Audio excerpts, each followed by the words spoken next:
and welcome back to Green Planet, Blue Planet podcast. I have been offline for a few weeks in the jungles of Costa Rica, producing with the Freedom Culture podcast during a mastermind at a permaculture farm, as well as Envision Festival, actually, where a whole 100 people moved over from the permaculture land and the immersive learning experience to a music festival into pure creativity, flow, and celebration. And during that time, me and the team from the Superhero Academy were able to capture about 50 episodes of content, and I can't wait for you to hear them. I can't wait to share them with you on this channel, Green Planet, Blue Planet, where I usually discuss the visions for Earth, or the narrative that we're sharing as like a compass north of planet Earth, and the values we truly want to embody and practice here, with artists, entrepreneurs, impact makers, spiritual teachers. And this time, the next about 20-30 episodes, you'll hear from the masterminds of the social impact influencers that gather annually in the jungles of Costa Rica. Kind of those people who are really at the zeitgeist or at the pulse of time, the serendipity and the synchronicity of life truly unfolding. And so here we go, without further ado. Today I'm interviewing Derrick Broze from Houston, Texas, freelance journalist, and so many different hats you wear. Welcome, Derrick. Hey, thanks for having me, brother. I'm excited to be here with Freedom Culture, Envision. It's time to share some ideas. Yeah, beautiful. Just an honor to have your time, you know, because you're at Envision, you're here to have a great time, to meet new people, to celebrate, you know, to connect with the influencers and the make happeners, like the people that actually take action in the jungle. Yeah. So thanks for sitting down with me. Derrick, I just want to ask you like a first question right off the get-go. Why do you go to permaculture farms like Punta Mona or to places like Envision? Like, what's that about for you?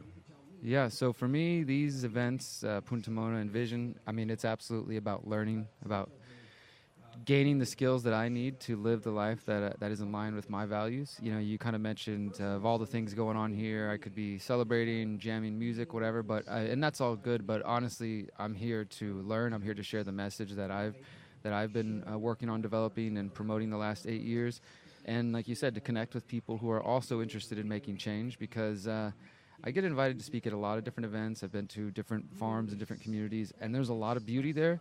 And I also notice that sometimes people get caught up in just the celebratory aspect. Totally. And sometimes forget about the purpose-driven aspect of it, which is, I mean, when I come to a place like Envision and I give a talk and there's people sitting down in the jungle with pad and pen saying that they came here specifically to learn, that's why I'm here. You know what I mean? That fills my heart with joy, because it's like, yeah, I mean, I'm going to have a good time either way, but if nobody's here to listen and to grow and connect together, then it kind of defeats the purpose of me being here. So yeah, that's why I come here, man. I come to learn from others, to share the message that I have to, and of course to connect and network and see how we can collaborate to change the world, really. I mean, that's what I mean, that might sound kind of cliche or trite, but honestly, like, that's why I do the things I do. Dude, same here. Nothing less. I mean, isn't it like so the time for massive action on a collaborative level at this point? Yeah, absolutely. And that's a big part of what I speak about in my talks, is I constantly try to remind people, whether I'm speaking at Envision or, you know, just whatever type of event it is. Like, a lot of different events I speak at are promoted as transformational and things of that sort. And I try to reinforce to people that, you know, what really matters is what you do when you go home. Because whatever you do throughout the weekend, whether you sit and listen to podcasts or you hear talks or you take drugs or you party and dance, whatever, like, do your thing.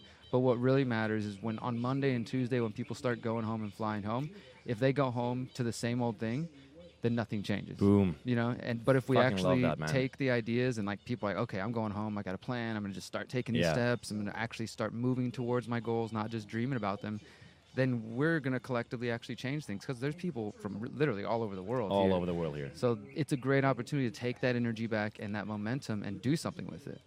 I totally agree. I think, you know, this separation between the leisure life and the work life, or the spiritual life and the work life, that doesn't make any sense to me. Yeah. It's like what you do every day is who you are. Absolutely. And yeah, we can have like a conscious break or a few days where we just take it easy, but some self-care.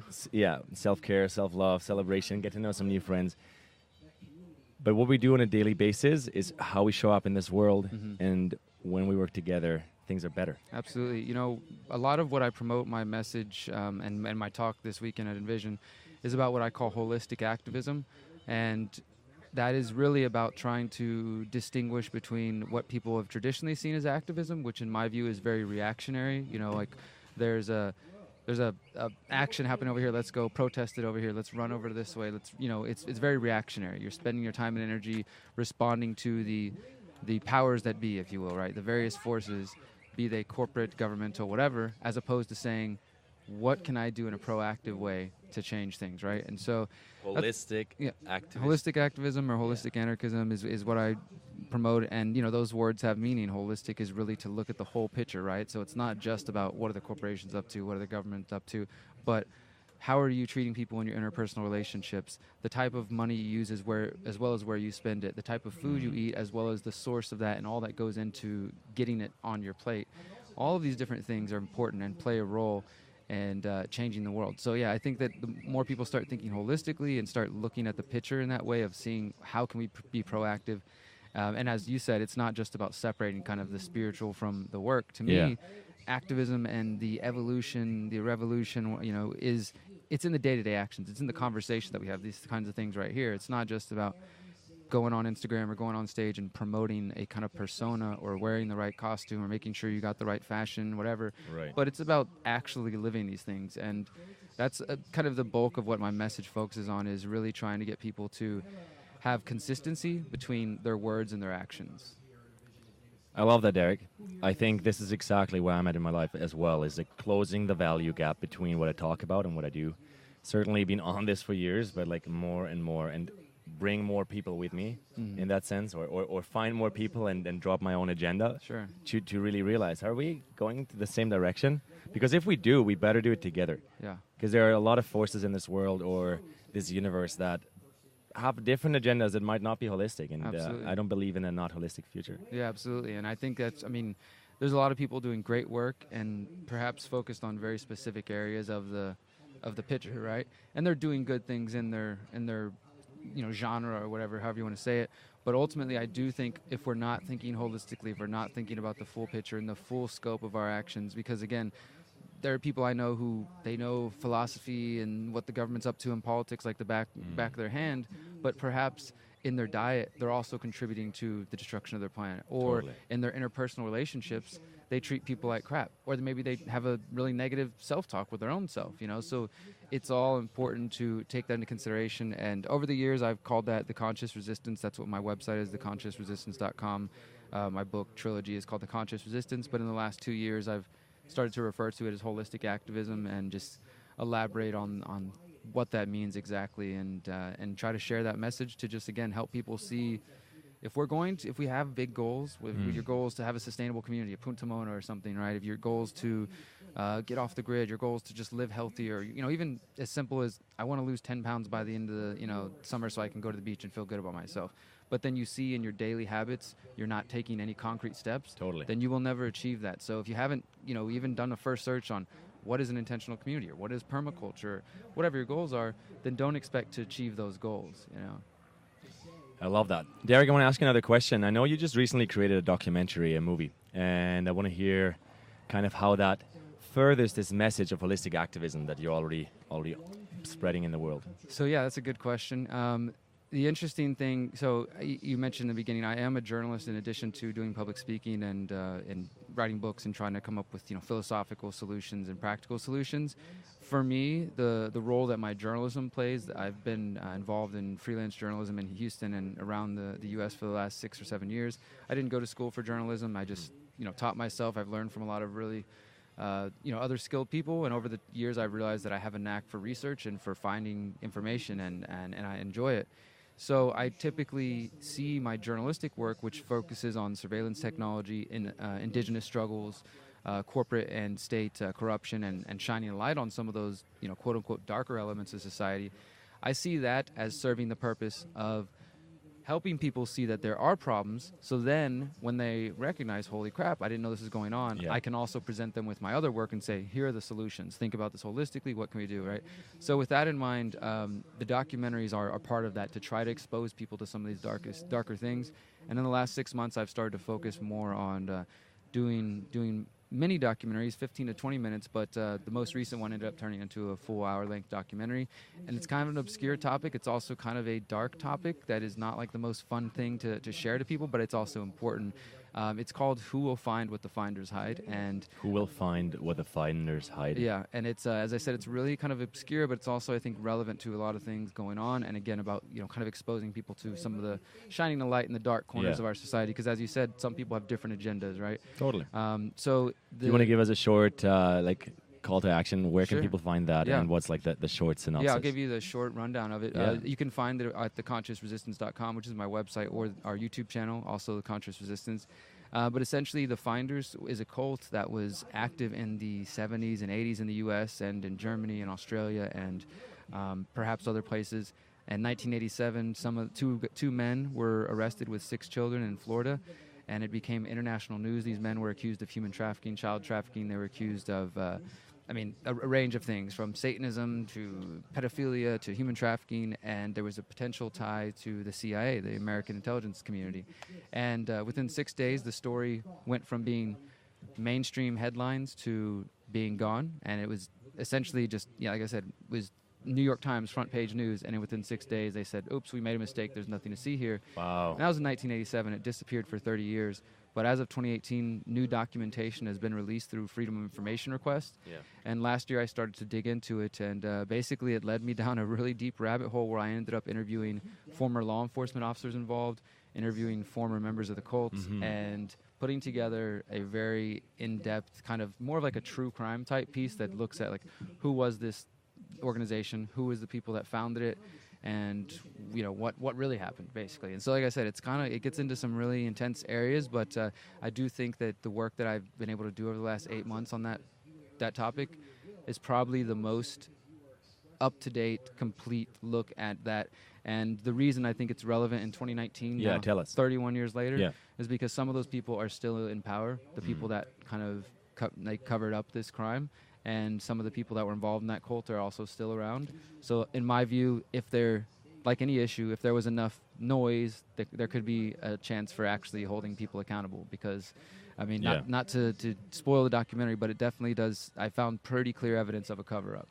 And that kind of leads down some really scary roads. Yeah, seems like this is still kind of the reality. We're kind of just emerging out of this, cover-up, Black Ops, CIA, FBI, however you call them, KGB, just governmental kind of intelligence. So let me switch the topic slightly, but kind of just the evolution or the revolutionary evolution of that for me is freedom culture. Yeah, absolutely. What does freedom culture really feel like in your heart? Yeah, so whenever I was first invited to come be a part of this and come through here again, I checked out the Freedom Culture website, and right away I told Mark, this seems very in line with what I do, namely because right on the Freedom Culture website it says it's time for a decentralized revolution. And if there are key components of what I promote, as I mentioned, holistic activism, exposing kind of the darkness, but also localization and decentralization, trying to get people that we see institutions, be that corporations who are destroying the environment or, controlling the food supply, or say governmental organizations covering up dark things like that. To me, the answer is to opt out, to unplug from these centralized systems and to support emerging decentralized technologies, localized communities, permaculture, to decentralize from the food supply, to decentralize from government itself, and decentralize from the central banking and from fiat currency. So that's why, I support technologies like crypto and blockchain and 3D printing and a lot of emerging technologies, as well as really practical things like permaculture, and as well as kind of focusing on our internal traumas and our internal healing. My shirt here is a quote from my first I was book. just reading it. I love your shirt, man. Yeah, so this is... Revolution without healing is a recipe for disaster. And that's kind of the other component of my work, is in addition to exposing the darkness and promoting the solutions, I do think that all of that is incomplete unless we are working on our own internal traumas. And, I'm a former drug addict. I've been addicted to several drugs. I went to prison 14, 15 years ago now, and that's where I discovered meditation. That's what first set me on this path before I ever got into activism and journalism. And so it's very key to my message, because I know that until we work on those internal things, it's very difficult to look at the world and say, how can I fix this, if you can't even get past your own stuff, right? So, dude, give us some more of your life hacks there, because if that's 14, 15 years ago that meditation found you, in whichever circumstance that was maybe shocking at the moment, but like, how do you practice this ancient saying of know thyself? Yeah, know thyself. That's key, right? Self-awareness is the first step on what I call the sevenfold path of the holistic activist. Like self-awareness, and in order to have the ability to reflect. So I went to prison after being addicted to crystal meth for 10 months, and within that 10 months from day one of trying it, I lost my job, lost my apartment, lost my relationship, homeless, sleeping on the streets, going through all crazy stuff, and in prison just within 10 months, right? And when I got there, I just started to ask myself, like, what the heck just happened? Like, it felt like such a blur. And also I was, on a lot of different drugs. I was also very depressed at that time. I got arrested the week before I turned 21, so I'm 34 years old now. And, that was when I first started to really think about self-reflection and self-awareness and mindfulness, because I had to ask myself, how the heck did I get here? And I come from a family of at least 3 generations back where the men on the Broze side of the family have drug addiction, have alcohol abuse, have prison. All 3 of my birth father just died of a drug overdose last summer after struggling with drugs his entire life. So I grew up visiting people in prison, being around drugs, being around this stuff. So when I found myself there, it was a real gut check of like, I've been mad at this guy my whole life for his drug problem, and here I am locked up for my own things, So it really caused me to start to look inward, and I started with, I really kind of got into Buddhism at first, and specifically Zen meditation and Zazen. So I started to get my grandmother to send me just information on Buddhism and meditation and sitting, and in a place in prison, which I think is honestly the perfect place for it, because there's so much fear, there's so much insecurity. You see a lot of people, oh, well, you're the same color as me, so we're all going to clump together and hang out. And people come to me, hey, you can't be talking to him, and you can't be hanging out with those people. And it's just a totally different environment, different culture, not a freedom culture, totally different backwards culture. And it was very difficult, but also I think, again, so necessary in that space to like, okay, I'm just going to go inward. At night, I'm sitting on my bunk, and I'm just trying to learn how to meditate and focus on like what's going on in my head. I hear people whispering about what's that crazy dude up, whatever they got to say, and just focused on like this. I'm looking at the calendar. I'm not going home for at least a year. It was like the worst environment actually to start that, because like there was so much external forces pulling in all directions. There's a lot of fear, man. There's a lot of that insecurity, but it was, and since then I've learned that there are an increasing amount of meditation programs in prison, which is where they're most needed. And I would love to go back to probably school and prison. Not that school and prison have anything. No, they're actually very similar. Other, honestly, schools are becoming increasing like prisons. Honestly, but I mean, I think that's a whole other topic we could jump into. Right, is the education revolution that we so need on this planet right now. Pull out from those centralized systems again, But ultimately, it's about finding that space for yourself, because whether you're in prison, whether you're out here, honestly, I think it might be easier in prison, because I get to pull away from the distraction of the cell phone, of the internet, of constantly being busy, right? It's harder, I think, for people who are out here in the everyday world, what when you're in prison you call the free world, when you have 20 devices around you pulling your attention in all these different places. But when you're in prison and you really have to strip down and bear down, and once you accept, I'm not going anywhere, you have nothing but yourself. So you can either avoid it, and some people do that, or you can go within. And that's what I chose to do, and that really set me on a new path. Once I got out of prison, I got into questioning a lot of the world and into all the things I'm doing now. But it started first with the internal, the internal battle, what I call the struggle against our internal tyrant, which is our doubts, fears, and insecurities, which we all have and which expresses itself in different ways for each person. Powerful. Really powerful. That story is like the impressive truth of how life looks, right? Because what I know from my own journey is, in so many ways, I try to do the right thing or have the right words to say, and all that is also a form of pressure or fear, right? Mm-hmm. Because if I have a pressure that I need to perform in a certain way, I'm always going to listen to the external world to know where I'm at. Yeah. But for me, when meditation found me about 10 years ago, everything changed. Sure. It turned more and more inward. And then from the inward, I get that self-value, that worth, that joy, that spark. Yeah. And the curious thing that I find is, after 10 years of meditating, these are the people I start seeing and that come into my own reality. And then you must have a similar experience with just these incredible humans are walking this planet. We're 8 billion of us. And we said earlier in this conversation, some might have like darker agendas or different agendas or just agendas from a different place of consciousness. Exactly. That's maybe just like 60, 70 years old, you know? And I think when we are working together and we do the self-work, the self-love, the healing work, the generational healing work, something else becomes available. Yeah. I don't even know exactly what it is, but it's like the emergent field opens. And we're given the choice, like the red pill or the blue pill. Sure. Right?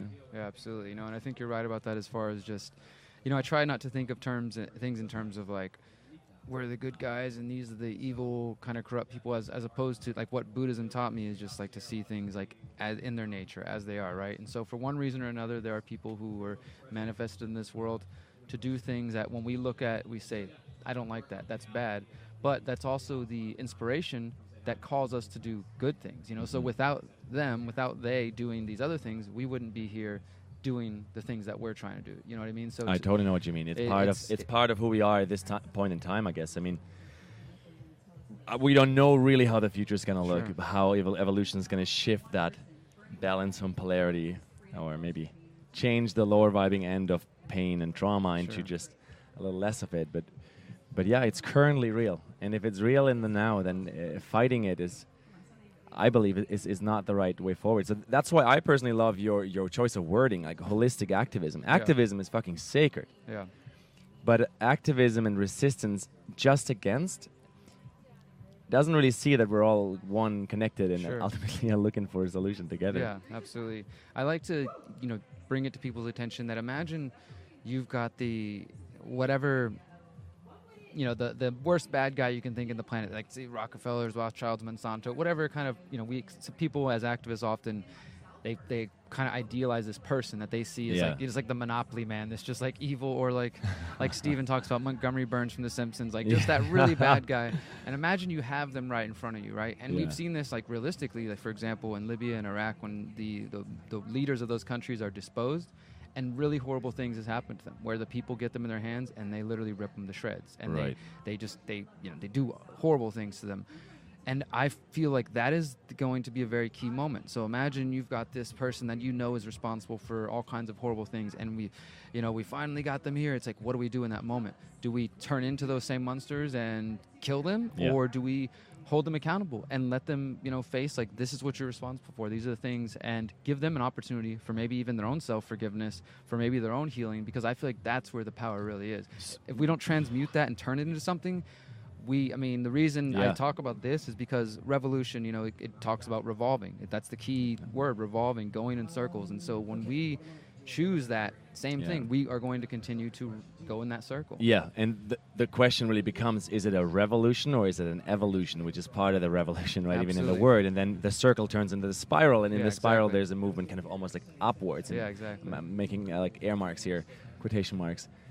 I find this super curious because if you think of it on like a global level, this is kind of the state the world is still in. We're just continuing this war and imprisonment system, opposed to realizing, okay, what if we just hold you accountable and use your example in history, like let's say the last war in Iraq or Iran or the Holocaust or the many, many, many Holocausts that we had on this planet, and learn from it. Yeah. We learn that this is not the way to live. We learn this is not the way we want to be as human beings. Absolutely. And we use it to enlighten our children, our future generations, and say, look, this is how deep and this is how dark the human psyche can get if we're not fully expressed, if we're not allowing each other freedom. Exactly. And I think, again, like anything less than thinking about it in terms of holistic healing and holistically will likely, maybe we'll get to some point where it looks like success for a generation or two, but if we choose the methods of the past that have already failed us, maybe, maybe one or two generations, but we'll still end up where we're at now.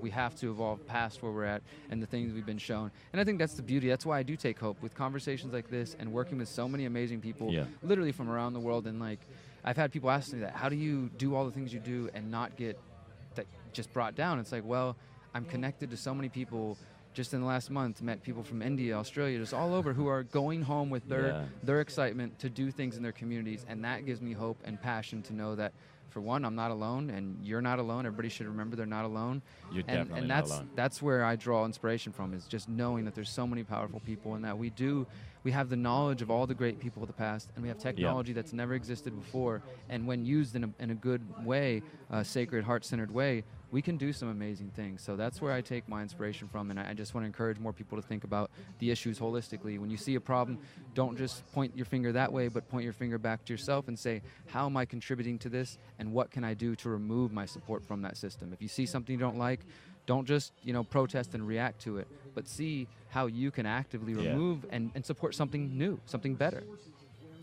Beautiful. Derrick, such a pleasure to get to know you in Costa Rica, to hang out with you at all these various places we traveled in the last few days, and to be here right now in the jungle on the Pacific side of Costa Rica at Envision Festival. It's 2019. There's lots of work to do on this planet, and I'm really just stoked and happy to see there's people like you around. Absolutely, brother. Thank you for having so me, much. man. Appreciate your time.